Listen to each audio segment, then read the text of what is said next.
NRA TV with Coleon Noir.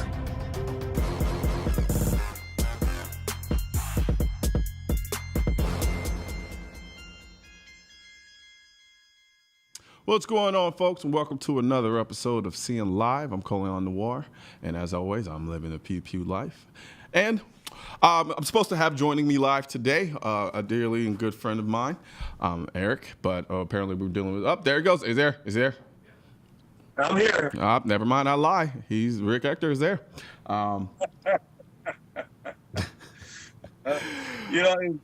Somebody was just really incessant upon getting through to me. Man, look, after you have that big time Ebony article, man, you big time now. Everybody wants to talk to Rick, and Rick, who I should have talked to a long time ago, but apparently I'm a horrible friend. Oh no, better late than never, man. Better late. No, absolutely. We're here now together. That's all that matters. Hey, I'm not mad at it. So, all right, let's talk about this Ebony article. So, how did they go about it? They approach you? Did you approach them? How did that work out? I didn't approach them. I think I've been putting together my PR campaign for my annual ladies event that I do to expose more and more women to guns. And somehow they got a hold of me, or somehow they heard of me, and I'm in the Ebony article, and I don't, it's a good thing to be in there. Any exposure is. Yeah, no, absolutely. It wasn't like I contacted them to be in it, but they don't like me too much. Well, I mean, what's not to like? I don't know, man. I don't know. A lot of people aren't liking me too much right now. No, I think it was Ebony. It might have been, I don't know, it might have been BET. One of them wrote a pretty scathing article about me a long time ago, water under the bridge, but not really. I tell you what, worry when they're not talking about you. Fair enough. Absolutely. So, all right, so you do this thing for women. Why did you feel the need that you needed to hyper-focus on women becoming more involved in the shooting or self-defense aspect of carrying a firearm in the training aspect? Oh, that's easy. When I first started to put together this event, it happened back home in Detroit that a young woman's body was discovered, unfortunately, discarded in the street. And, for a minute, it made me pause and say, okay, what is it that someone could do that could work to the safety of women, to give them something, some type of training or some type of skill? And I said, well, hey, I'm a firearms instructor. I can do a free class, do a free training session, do something, remove all the barriers to entry. I'll take care of the ammo costs. I'll provide a gun. I'll take care of range time. All you have to do is show up. That's it. I just want you to show up. And then, as I was putting the word out in social media, I guess it's not too common for people to just give things free of charge. I'm like, look, I don't want anything. Just show up.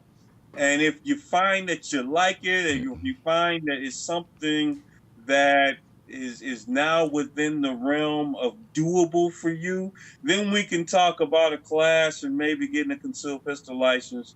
Right now I'm like, Dr. Seuss, Sam I am, just try it. Green eggs and ham. Yeah, no, absolutely.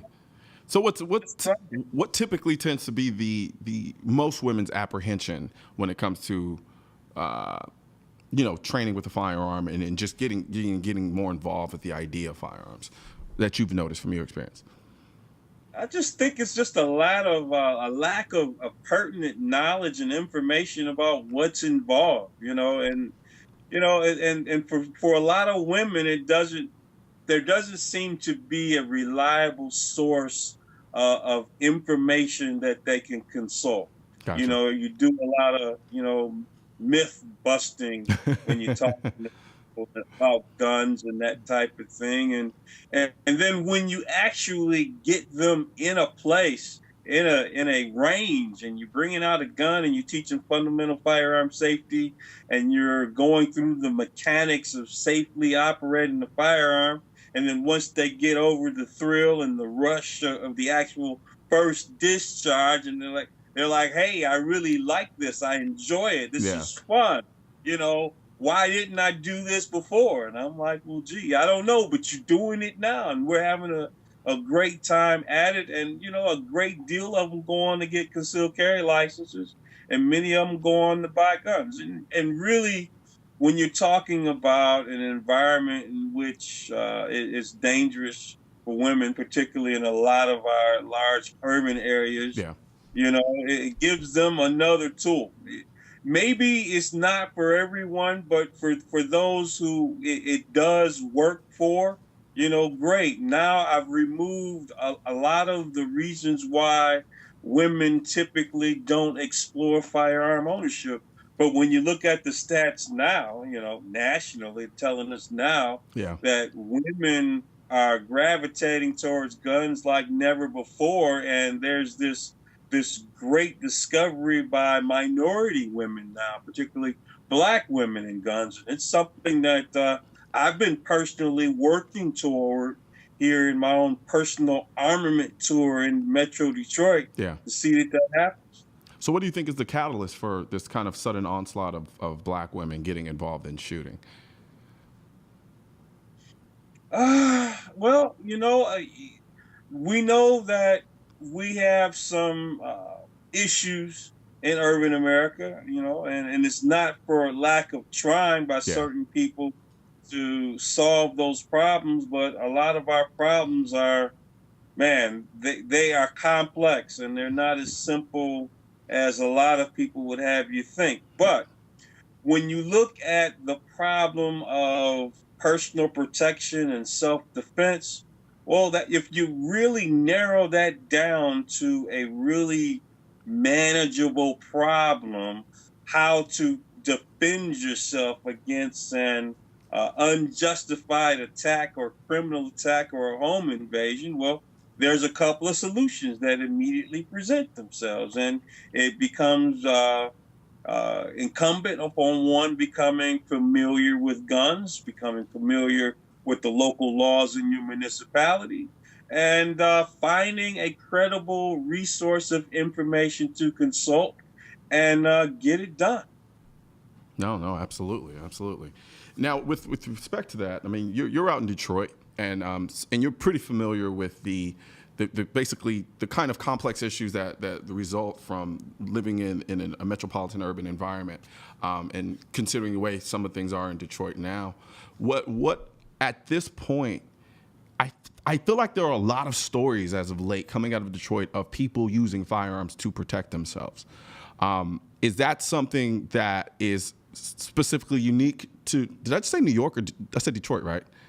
You said Detroit. All right. I thought I said, for some reason I thought I said New York. I was like, wait, what?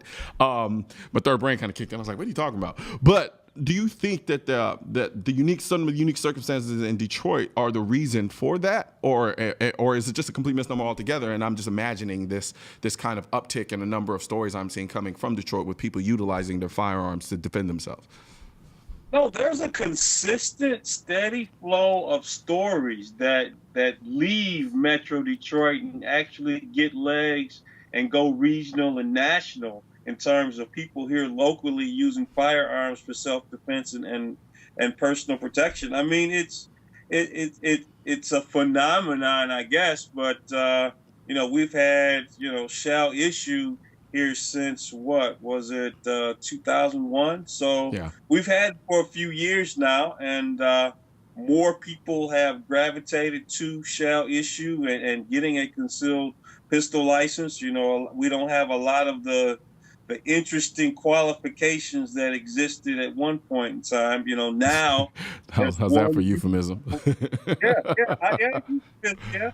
But we have the same uniform requirements in Detroit as we do in every other region of the state. So to get a concealed carry license here in Detroit is the same as in the Upper Peninsula of the state. So it's uniform. It's the same. I personally think that it shouldn't be as difficult to get. I mean, you look at the laundry list of qualifications to get a concealed carry license. I think it could be relaxed a lot. Yeah, there you go. There you go again with them understatements. Yes, but I agree with you. It's almost like they want you to qualify to be a member of law enforcement. Pretty much, just yeah. to carry a concealed firearm to protect yourself outside your home. But we all understand how that's predicated on the notion of making it so hard and so incredibly difficult that it almost discourages people from wanting to even try it. And there's that backhanded way of, I call it backhanded gun control. Well, okay, on the surface they'll tell you, yeah, we gave you the right to carry. Well, not gave you, but we'll allow you to conceal carry. Now we shall issue, but then you make it so difficult that I really don't have the ability to do it because I have to go through and jump through all of these hoops in order to do it. And it's unfortunate, but nonetheless, it exists. It does, and it might discourage some people, man. But I mean, by and large, the people that it does not disqualify immediately, they are grateful for the opportunity to carry a concealed pistol. Absolutely. It's actually within the realm of possibility to open carry here in the state of Michigan, but there's a whole laundry list of things I'm pretty sure. Absolutely. Without running afoul of the law, it's just a lot easier to get a concealed pistol license. Now, if you want to get a concealed pistol license and open carry, then okay, then that's great. That's embodying true freedom and having the protection of the concealed pistol license to back it up. But absolutely. But man, I want to thank you for joining me. Just so you know, you're welcome here anytime. I know it was a long time coming getting you on the show, but no, please, I want you to join us again. Like this is my formal invite for you to come back on the show. Well, good. I look forward to it. My maiden appearance on Coleon's show, and hopefully I can get back, man. And it was great being here. Thank you for allowing me the forum. Just want to quickly put out there that how about it? Go ahead. Probably still time for you ladies who are interested in learning how to operate a gun for free. Right before I got on the show, there were some slots that were not taken.